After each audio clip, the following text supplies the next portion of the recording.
I'm just dropping in on you guys real quick. Welcome back to Might Be Manic.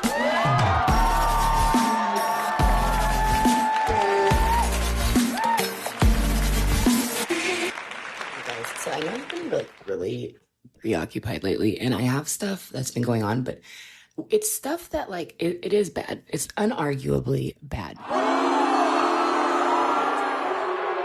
I'm going to talk to you guys today about not letting people throw you off. I want you to understand something. There are going to be people, especially when you're Black, okay, but there's going to be people for everybody in your life that they want to be disruptors. They see you doing whatever it is that you do that makes you you, and it triggers sometimes other people, and you can't say who it will be and who it won't, and sometimes those people can even be in a position of power. When that happens, it is an unfair dynamic, okay? It is. But you have to remember one thing. Whenever you were created, and whoever you believe you're created by, you were given the authority and the agency over yourself. That's something you have without argument. You have agency over yourself. Now, that means what you do and how you operate is completely up to you. There are consequences for some actions, sure. Depending on where you're at, those consequences may change, become heavier or lighter. But regardless, you have the agency to do what it is that you want to do. You can. You have the free will to make any choice you want to make. Right now, you can do anything. Everything's on the table. And so when it comes to being yourself, that's there too. And you have a right to do that. Now, will everybody like it and accept it? Of course not. But you have to understand something. When you were created with every tool and every ability that you needed to survive your life. These things, whether you believe, we're in a simulation or everything is planned or things are spontaneous, there's a factor of life that is an element of chaos. And even though you know yourself and you know what you're capable of, to everyone else, you would be considered an agent of chaos. And everyone else to you is also considered an agent of chaos. Because where there is free will, there is unexpected actions. What you need to understand is, while you may be an agent of chaos to other people, to yourself, you're the only thing that is a known. You're a known variable. Which means, no matter what someone else does, you know what you are capable of, and you can control that. So when people try to throw you off your game, you can't allow it. Because you can't allow chaos to come in and control a controlled variable, which is yourself. I've always noticed the pattern when people don't like me, okay? When it's without a doubt they don't. They will always still mention that I am two things, and those things are usually smart and formidable. And I've always looked into this word formidable because I hear it a lot. Formidable, essentially, from what I gather, means, somewhat intimidating or maybe unknown into a manner that makes you a little bit, it makes people fearful. Not necessarily because you're erratic or not necessarily, the grace of spontaneity, but more so you impose yourself. And I'm going to have to deal with who you are. Like when I am a part of the conversation or part of the room, you are going to notice me and you will have to address me. Not because you're aggressive or necessarily intimidating in a negative light. You make your presence absolutely felt and you demand reaction. You demand acknowledgement. It's like a stop sign. You can't ignore a stop sign. That's formidable, in my opinion. So they'll say that, and they'll say I'm smart. And to me, that's a compliment. But, I've always told my kids, if you are signing a contract, okay, someone tells you to sign something, and there's words in it or parts of it that are phrased or said in such a way that it's meant for you to not understand it, you are not in a partnership. Understand that. Because if you're a business partner, right? If you're starting a company with a friend, they would want to make sure that you very much so understood the contract in clear terms because, we're working on this together. So you drown, they drown. If you're ever signing something and there's words in it or things in it that are meant to be vague or throw you off, you are not in a partnership. That is opposition. And you are the one being oppressed because you are the one signing. Notice things that others do, like that. Stop entering lopsided rooms. Stop entering rooms where you are not on the... I mean, sometimes that's life. Sometimes you are not the one in power and you're not the one in control. But notice and recognize when you're walking into a lopsided situation. When you're someone who's formidable and intelligent, it makes it harder for people who are trying to victimize you to do that, because from the gate they've recognized she's aware of what's going on. She will demand answers for what's going on. And I can't avoid her. Anyone who is not trying to victimize you wouldn't care about those things. Recognize what people notice about you, because people who are allies wouldn't necessarily describe me that way. They would call me maybe nice or kind or funny or creative. People pick up on the things about you that's going to impede whatever their intentions are for you. Hear me when I say that. People pick up on things about you that will impede whatever their intentions are for you. So if they see things like intelligence and formidability, you maybe don't have the best intentions for me, because that's funny that those are the things you noticed.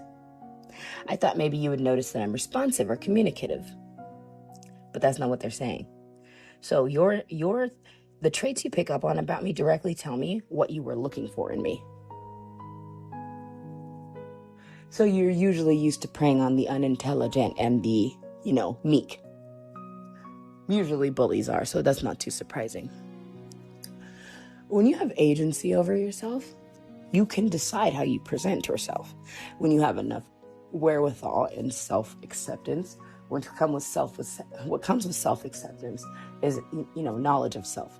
And most people are lacking that. And the reason is because a lot of people are willing to accept the things about themselves that they like. The things that society would tell you don't belong to your shadow, right? I've learned this. And part of self-love is self-integration. Every single part of me and every choice that I've made, I'm very much at peace with. Not because I agree with all of it maybe later on, but that's not for me to explain to anyone else, because who you are is for you. That's why to everyone else, you would be described differently. Everyone else would say you're a different person than the way you would describe yourself, and that's usually how it is, unless you are either lacking self-awareness or, lacking self-inquisition. Because you can't possibly tell me the person that you are when you're home alone doing your makeup in the bathroom, like I am now, is the person that they see at work.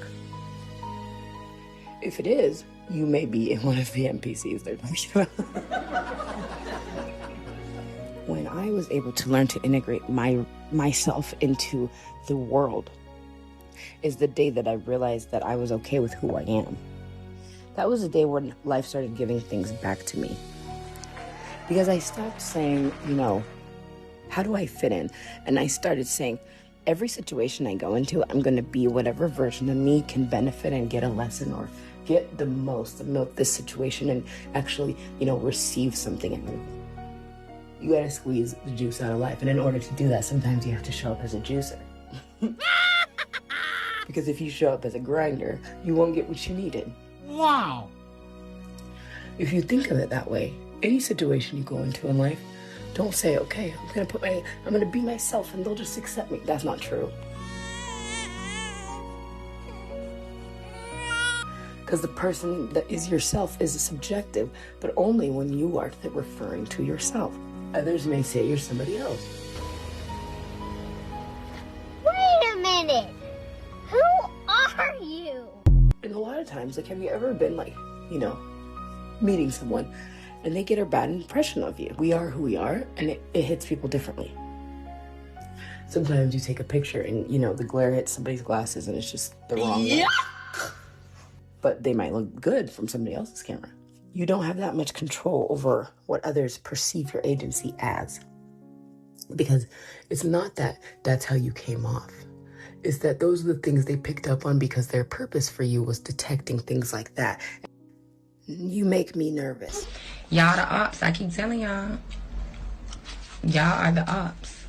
For what? People a lot of times want to assign different traits to a positive or a negative.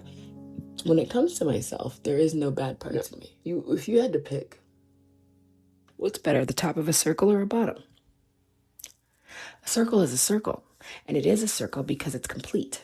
It's fully rounded out. So how can one side be better than the other? One's just the top and one's the bottom. One is your presentation on the surface, and one is you on the inside.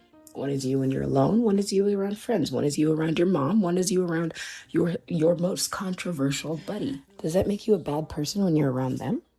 No. It's a complete part of the whole circle of who you are. This is the fabric of your being. Someone else may delegate a trait that you have as bad. It's bad for their mission. Bitch, abort mission. He is not big enough to ride this ride. It's bad for their intentions of you. It's bad for what they had planned for you. It's not a bad thing about you.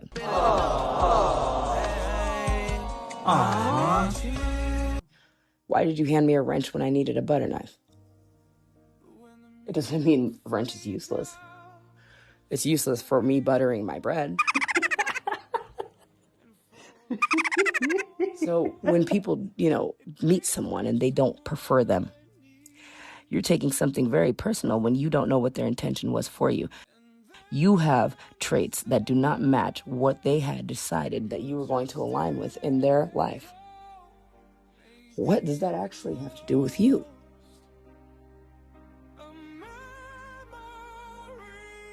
At the end of the day, what is to be remembered is that you yourself deserve your kindness more than anyone else on this planet. And always remember, don't hate any part of you, because what I've always known is the angry part of you is just the part of you that loves yourself the deepest. Every part of you is acceptable, full circle. That's all I have for you guys today. Whether you're about to go clean out the trunk of your car, go cut the grass, or baste a turkey in August or July, I guess. That's all I've got for you. Be good to yourself and spiral cute. See you next time, bestie.